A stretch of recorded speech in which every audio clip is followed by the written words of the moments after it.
Mga ka-Jots, ito na nga, last November nagpunta kami dito sa event, yung comics sining visual sa may CCP. Naya ko yung kasama kong si kumparing Ole Samaniego, yung author ng pinifeature kong comics na nobela na ang babaeng may bala sa ulo. Siya yung sumulat nun eh. So matagal ko na kasing kakilala to nung Sagasi days pa, mid-80s. So napagpasya namin dumalaw dito sa event na to. Ayun, pasok tayo dito sa CCP.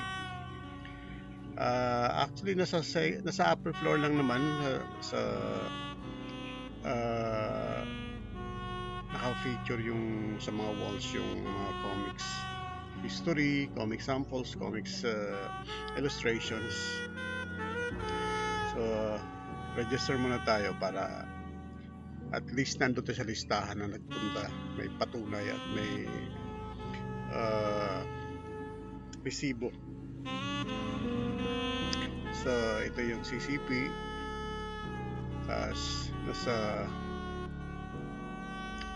second floor lang naman yun.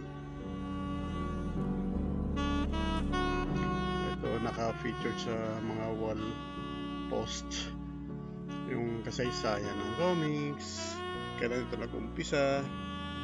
Basta napaka-rich ng culture at history ng comics natin since pre-war. At alam nyo ba yung isa pang trivia sa comics?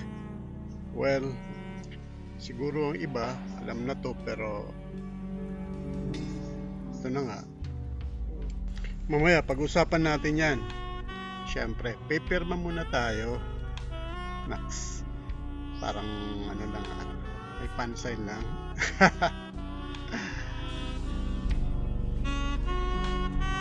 Ayun. So, drawing muna. Tapos with greetings. Tagal na rin akong nag-drawing.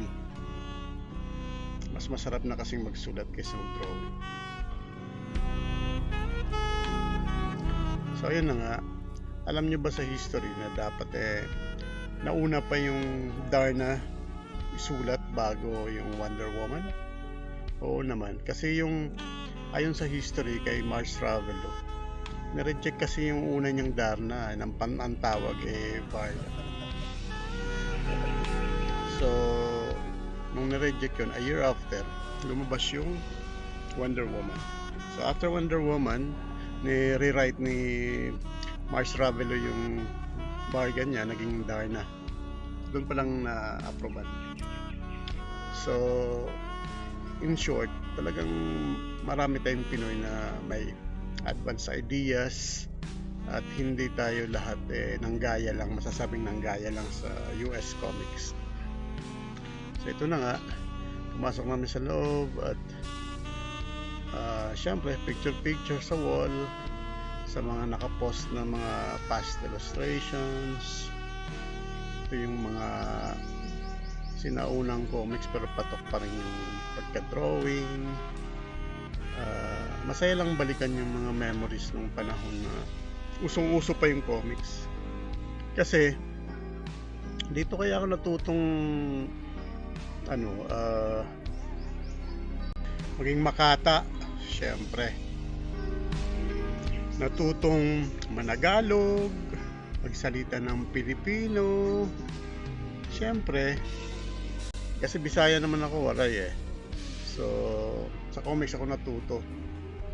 So, natutong gawa ng istorya, natutong magbasa, lahat na. At natutong maging poet o maging yung makata, siyempre, tagagawa ng tula nung elementary at high school. Ayan, mayroon pang mga featured sila sa TV, yung mga interviews ng mga illustrators past at present. Tapos ito yung mga featured din nila, yung mga nagbigay sa atin ng karangalan, lalo na yung mga batch ng 70s na halos lahat ng illustrators kinuha ng US para mag-drawing para sa kanila. 'Di ba? Parang ang saya ng batch nilang 'yon. Tapos hanggang sa mga batch ng mga animators, madami tayong Pinoy na mga magagaling na illustrators. Alam nyo ba na kung si Rizal naunang gumawa ng comics noong 1886, yung kanyang Ang Matching at ang Pagong,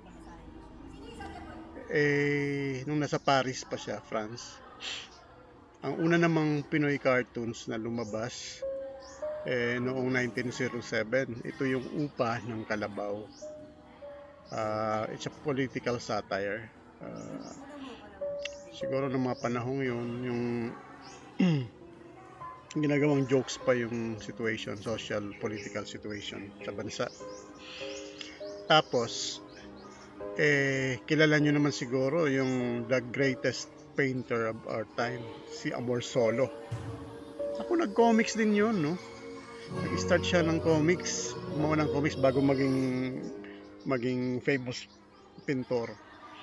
Ito yung ginawa niya noong 1922 to 1924. Si Kiko at si Angge. Lumabas to sa isang news magazine, yung Telembang. 3 years din itong na-publish. Kaya doon siya nag-umpisa talaga.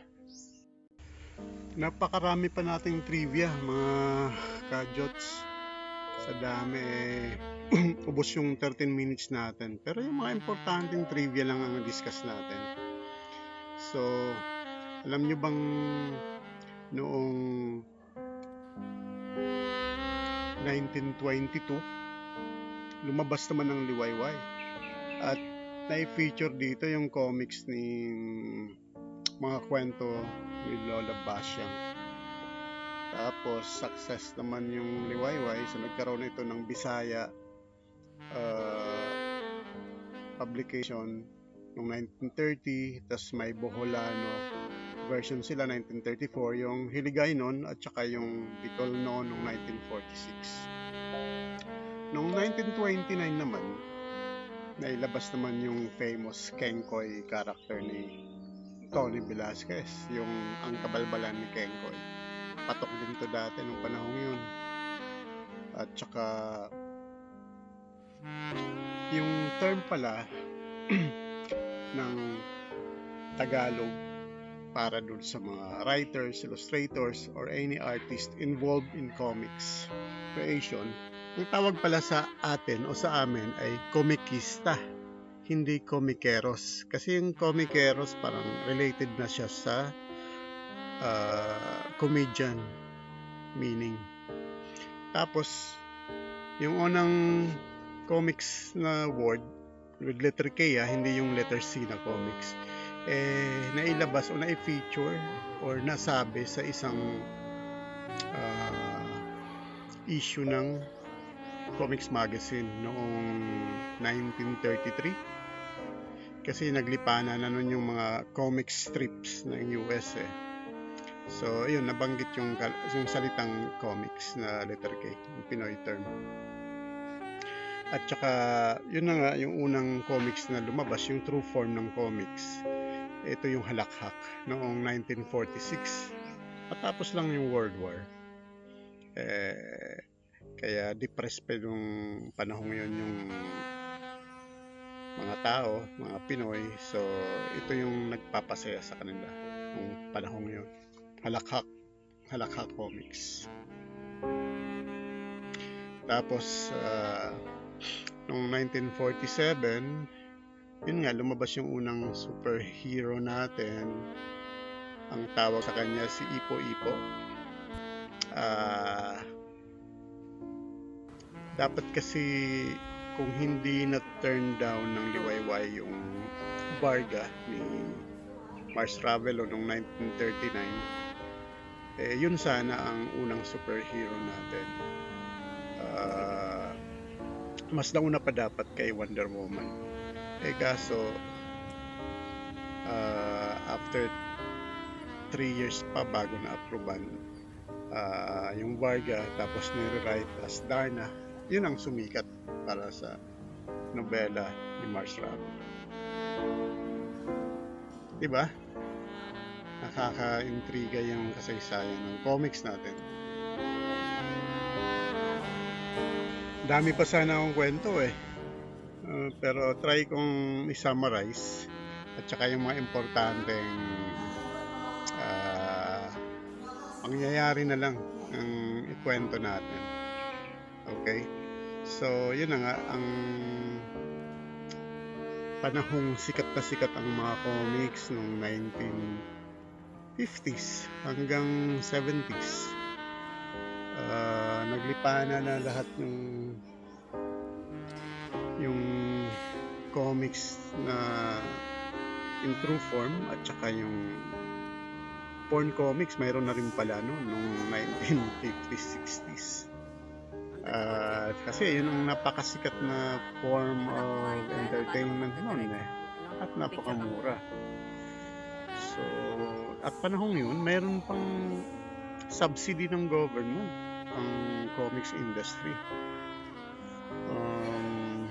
Kaya ang dami naglalabas ng comics, ang daming applications, ang daming every week may naglalabas ng bagong titles. Kaya buhay na buhay industriya nun. Ang daming nagko-comics, ang daming nagdo-drawing, ang daming sumusulat. To the point na sa dami ng magagaling natin na pirate ng US at Europe para mag-drawing ng comics para sa kanila, nakuha nila yung mga top talents natin. Yung mga panahon nila Redondo, nila Trinidad, at marami pa silang mga kasamang magagaling na in-import abroad. Ganyan kagagaling yung mga artist natin. Kaya masaya na rin ako na umabot ako doon sa panahong masaya pa yung comics industry nung 80s. Kasi nung college days ko, 1985, start ko nung first year. Doon din ako natutong gumuhit at mag-part-time. Naabutan ko yung kasaysayang iyon. At saka siyempre nung bata ako, palabas at pararenta na ako ng comics noon Kaya mahal ko yung industriyang to at saka yung paggawa ng comics. Kaya special sa akin. Kaya nga mostly yung content ko puro comics at mayroon akong isang channel na dedicated for comics, yung Tommy Kadyo. Yun lang mga Kadyots. Ayan, may pa-picture pa ako kay Batman. Thank you.